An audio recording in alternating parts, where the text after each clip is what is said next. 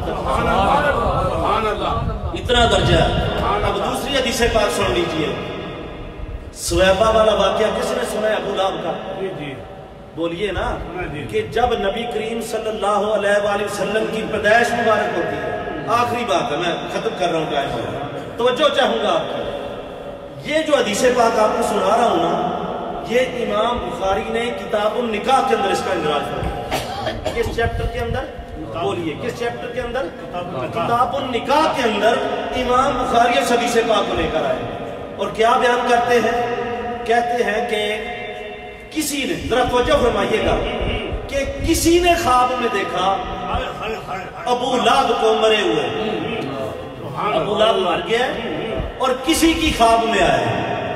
یہ واقعہ، یہ حدیث پاک امام بخاری کتاب النکاح میں لے کے آئے ہیں، جس کا حدیث کا کرائیٹیریا سمجھنے کے لیے بندے کو جو ہے وہ عالم الحدیث ہونا پڑتا ہے، اور اتنا سخت کرائیٹیریا امام بخاری کا حدیث درج کرنے کا ہے۔ وہ ایسی چلتی پھرتی حدیثیں درج نہیں کرتے بخاری شریف میں۔ اب وہ امام کتاب النکاح میں لکھ رہا ہے کہ ابو لہب مر گیا اور ابو لہب ہے کافر، بولیے اس کے کافر ہونے میں شک ہے؟ قرآن کی گواہی ہے، تبت یدا ابی لہب وتب، اس کے کافر ہونے میں شک نہیں، اتنا پکا کافر ہے۔ وہ لکھتے ہیں کہ کسی کو خواب میں ملا۔ اب انہوں نے یہ بھی ذکر نہیں کیا کہ کس کو ملا۔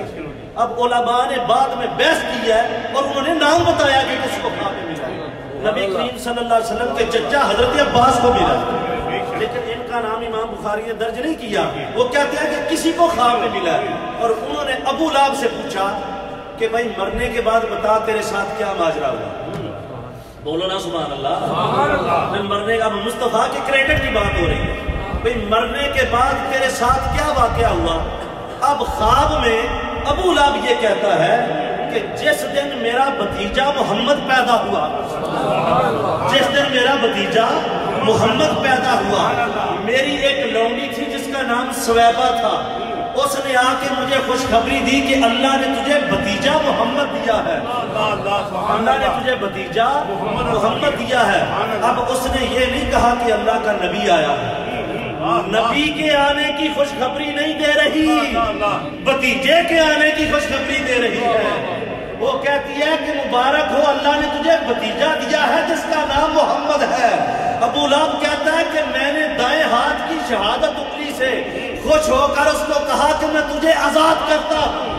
اس دن پیر شریف کا دن تھا، منڈے تھا، سوموار تھا۔ حدیث بخاری کی کتاب النکاح کے اندر ابو لہب کہتا ہے کہ جس دن سوار کے دن محمد کے آنے کی خوشی میں اپنی لونڈی کو آزاد کیا تھا، جب بھی سوار کا دن آتا ہے عذاب میں تخفیف کر دی جاتی ہے، اس انگلی کو چوستا ہوں، اس کے اندر سے اللہ شہد عطا فرماتا ہے۔ بات سنیے ذرا، جس بات کی طرف آپ کو لے کے آنا چاہتا ہوں۔ اب یہ واقعہ جو ہے یہ خواب کا واقعہ، یہ بھی بات یہ عالم رویا ہے، یہ خواب کا واقعہ ہے، اور خواب میں کہہ رہا ہے ابو لہب جو کافر ہے، اور جس نے نبی کی آمد کی خوشی میں ابھی اپنی لونڈی کو رہائی نہیں کیا، بھتیجے کے آنے کی خوشی میں اپنی لونڈی سویبہ کو آزاد کیا ہے، اس کو یہ درجہ مل رہا ہے کہ دوسرے نبی جو ہیں وہ اپنی امت کے لیے فائدہ مند تھے، محمد مومن کو بھی فائدہ دیتا ہے، کافر کو بھی فائدہ دیتا ہے۔ فضلنا بعضهم على بعض، محمد مومن کو بھی فائدہ دیتا ہے، کافر کو بھی فائدہ دیتا ہے، اور عمل کے اندر جو جزا ہے، جو اس کے ریوارڈ ہیں، وہ بتاتے ہیں اس عمل کے جائز اور ناجائز ہونے کے اوپر بڑی دلالت کرتے ہیں۔ سمجھ آ رہی ہے آپ کو؟ ایک عورت کا بچہ، بیوہ عورت ہے، اس کا بچہ گھر میں 100 کا نوٹ اسے نظر آتا ہے، وہ ملتا ہے، لے کے چلا جاتا ہے۔ اب اس کی ضروریات ہیں، ماں کو پتہ چلتا ہے کہ اس نے 100 کا نوٹ اٹھا لیا، ماں نے اٹھا لیا جوتا اور اس کی خوب مرمت کی، اس کو پتہ چل گیا سزا سے کہ میرا یہ عمل جو ہے یہ جائز ہے کہ ناجائز ہے، کہنے کی ضرورت نہیں، اس کو سزا سے پتہ چل گیا، ماں کے جوتوں سے پتہ چل گیا کہ یہ 100 کا نوٹ اٹھا کے لے کے جانا ماں کا یہ ناجائز عمل ہے، جوتے پڑے ہیں۔ دوسری طرف جو ہے ماں کا دوسرا بچہ سکول جاتا ہے، سکول سے واپسی پہ وہ رستے میں کسی کام کے لیے رک جاتا ہے، کسی ٹیلر کی، حضرات محترم مکی مسجد کی انتظامیہ آپ کے سامنے چندے کے لیے تشریف لا رہے ہیں، بڑھ چڑھ کے اپنے دلوں کو کھول کے مکی مسجد کی خدمت کریں۔ اللہ رب العزت نے اسلام کا یہ برکت ہم کو اس ملک میں عطا فرمایا، اس لیے اللہ کی نعمت کو غنیمت سمجھ کے جو کھل ڈل کے دل وسعت قلبی کے ساتھ خدمت کریں۔ اب توجہ فرمائیے، دوسرا بیٹا سکول جاتا ہے، سکول سے رستے میں وہ رک جاتا ہے کسی ٹیلر کی دکان پہ، 2-4 گھنٹے کام کرتا ہے، ماں اذیت سے گزر رہی ہے، ماں کرب سے گزر رہی ہے، تکلیف سے گزر رہی ہے کہ پتہ نہیں بچہ کدھر گیا، کیوں نہیں آیا۔ جب وہ گھر آتا ہے تو کہتا ہے کہ ماں ہمارے چونکہ اسباب ایسے نہیں ہیں، ہمارے پاس وسائل ایسے نہیں ہیں، تو میں رستے میں رک گیا ٹیلر کی دکان پہ، میں نے تھوڑا سا کام کیا تو یہ 100 کا نوٹ میں لے آیا ہوں تاکہ گھر کی گزر بسر ہو چکے۔ اس کی وہ کربناک کیفیت جو ہے وہ ختم ہو جاتی ہے، ماں اسی وقت اپنے بیٹے کو سینے سے لگا کہ جس کو یہ درد محسوس ہوا، اب اس کو سینے سے لگانے پر پتہ چلتا ہے کہ یہ معاملہ جو ہے یہ کام سزا والا ہے یا جزا والا ہے، اس کام کے سینے کے اوپر پتہ چلتا ہے سزا یا جزا سے۔ مثال دی سمجھانے کے لیے نبی کے آمد کی خوشی میں ابو لہب جو ہے وہ خواب میں آ کے کہتا ہے کہ مجھے جو ہے وہ پیر کے دن اس شہادت کی انگلی سے اللہ میٹھا میٹھا شہد عطا کرتا ہے، اس عمل کی جزا سے پتہ چلتا ہے کہ محمد کے میلاد جیسی نعمت اللہ نے کسی اور کو نہیں عطا۔ تو یہ نہ سبحان اللہ، رسولوں میں سے کوئی ایسا رسول نہیں جو محمد مصطفیٰ۔ شیخ سعدی کی زبان میں ترجمہ کریں اور گفتگو ختم کر دیں، بولیے نہ ذرا۔ شیخ سعدی سے عرض کی کہ اے سعدی، اللہ نے تجھے بڑا مقام و مرتبہ دیا، اللہ نے تجھے بڑی شان عطا کی ہے، ذرا تو بتا کہ اس رسول کی کیا شان ہے۔ حضرت شیخ سعدی عرض کرتے ہیں مجھ سے پوچھتے ہو تو میں تو یہی کہوں گا بلغ العلا بکمال نہیں، بلغ العلا بکمال نہیں۔ حضور پاک دی نعت ہے تے میرے آنکھیں جنہیں پڑھنا نہ بشک نہ، بالکل نبی پاک صلی اللہ علیہ وسلم دا امتی ہو کے تے سرکار دی بارگاہ وچ حاضری لوان دی نیت ہے، آخر تک کوئی زبان خاموش نہ رہے، سارے کہہ دیو بلغ العلا بکمال نہیں، بلغ العلا بکمال نہیں، کہہ دیو مسلمانوں بلغ العلا بکمال نہیں، بلغ العلا بکمال نہیں، کشف تجا بجمال نہیں، کشف تجا بجمال نہیں، کشف تجا بجمال نہیں، بلغ العلا بکمال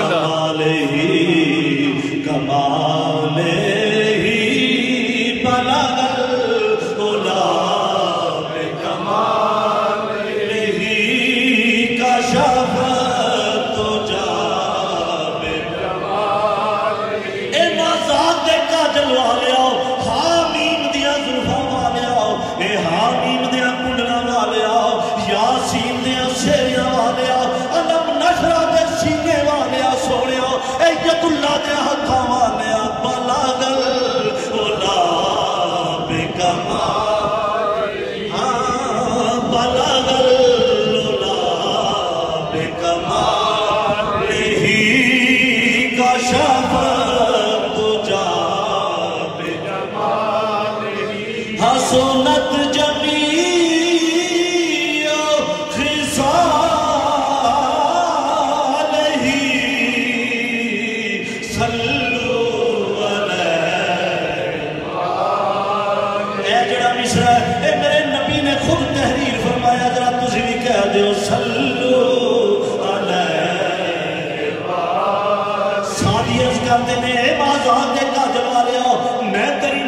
علیہ بلغ العلا بکمالہ کشف الدجی بجمالہ حسنت جمیع خصالہ۔ اے بددعا دے مکھڑے والیا چوتھا مصرع نہیں بڑھتا، میرے کملی والے نے فرمایا سادی لکھ دے صلو علیہ وآلہ صلو علیہ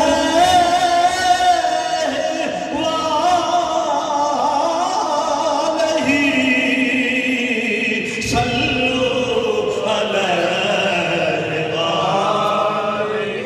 تلک الرسل فضلنا بعضهم علی بعض منہم من کلم اللہ ورفع بعضهم درجات۔